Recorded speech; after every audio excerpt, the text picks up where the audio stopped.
Hello everyone, कैसे आप सभी। स्वागत है मेरे एक और नए वीडियो में। मेरा नाम है प्रिंस पटेल और आज की वीडियो में मैं बात करने वाला हूँ कि अभी आईआरसीसी ने नए नए रूल्स निकाले हैं जो कि बहुत ख़तरनाक रूल्स है, मतलब स्टूडेंट्स के लिए। तो आज की वीडियो पूरी स्टूडेंट्स के लिए रहेगी जो कनाडा में आना चाहते हैं और आने वाले हैं, और जो ऑलरेडी कनाडा में है पहले से।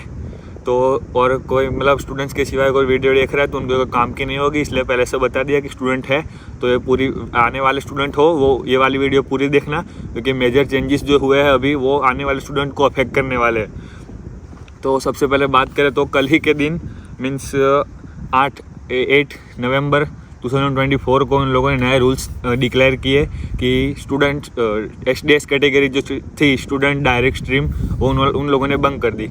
उनमें बहुत सारी मतलब कंट्रीज़ आती थी, लाइक इंडिया, पाकिस्तान, चाइना और बहुत सी थी, और एक नाइजीरियन की एक स्ट्रीम थी वो भी बंद कर दी। तो इससे होगा क्या, कुछ नहीं, मतलब ऐसा कि स्टूडेंट्स को आने, आपको ऐसा लग रहा होगा कि अब स्टूडेंट्स को वो लोग आने नहीं देंगे, पर ऐसा नहीं है।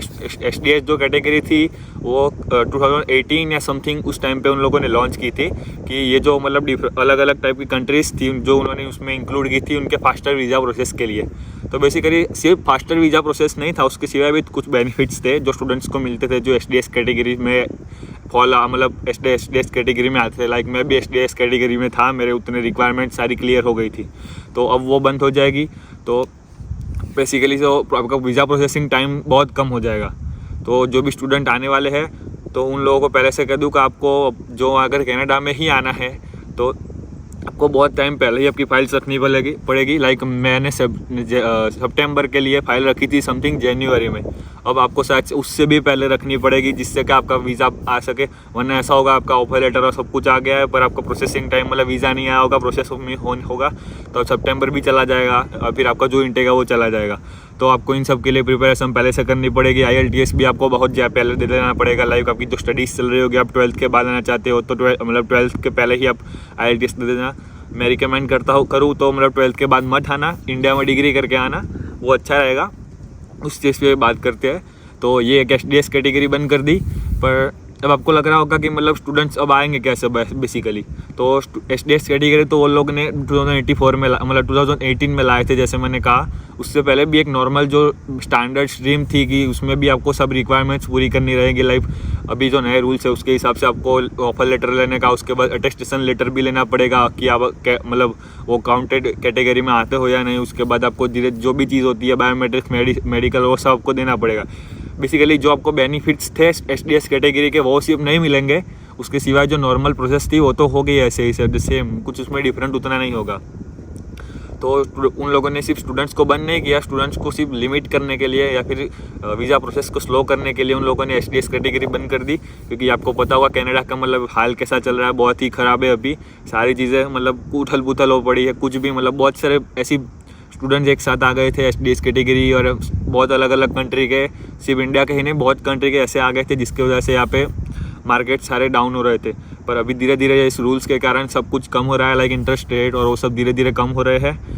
तो बेसिकली 3 या 4 साल या फिर उससे भी कम टाइम में कनाडा खुद को सुधारने की मतलब ऐसे ट्राई कर रहा है, मतलब वो अब धीरे धीरे ठीक हो जाएगा पहले के जैसे। अभी कनाडा का नाम बहुत बिगड़ गया है मार्केट में, इमिग्रेशन मार्केट में, तो उसको ठीक करने के लिए थोड़े स्टेप ले रहा है जो कि कनाडा के इकोनॉमिक को भी अच्छी खासे इफेक्ट करेंगे।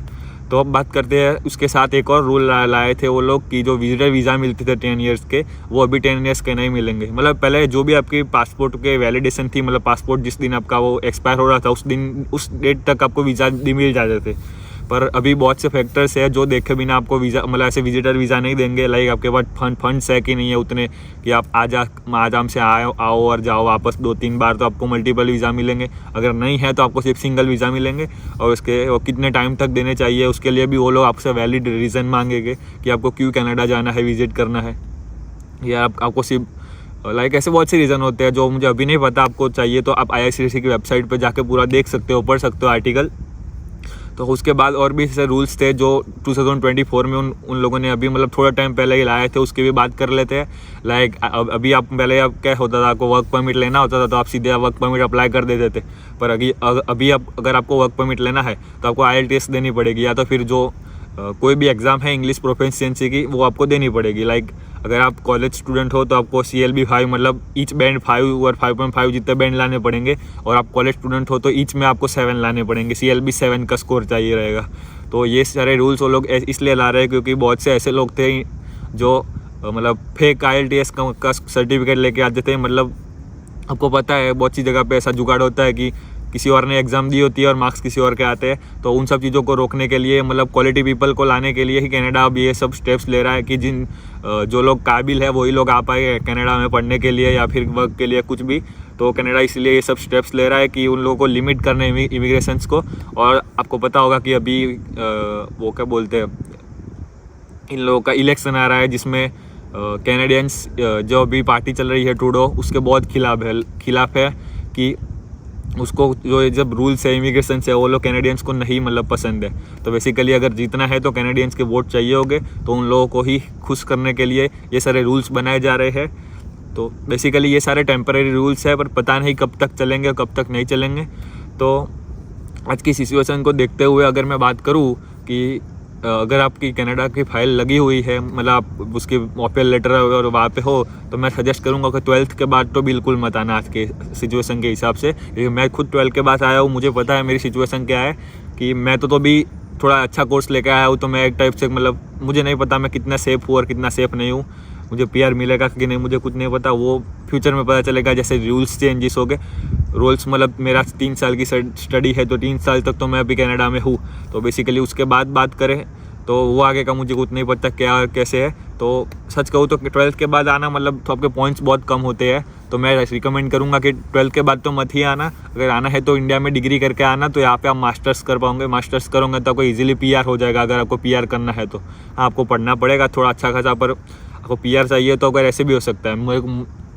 उसके बाद बात करें कि अभी के टाइम के हिसाब से जो SDS कैटेगरी और वो सब बंद कर दिया, तो उसके हिसाब से भी आपको कनाडा में चूज़ नहीं करना चाहिए। क्योंकि अगर एक साल का आपका वेटिंग पीरियड होगा तो आप पूरा 1 साल आपका वेस्ट हो जाएगा। उससे अच्छा आप US में जाओ या फिर ऑस्ट्रेलिया में जाओ, या फिर बहुत सी ऐसी कंट्रीज़ है जो आपको फ्री में एजुकेशन देती है। लाइक जर्मनी हो गया, जिसमें आपको ईयरली 2, 3 या 4 लाख का भी खर्चा नहीं आएगा।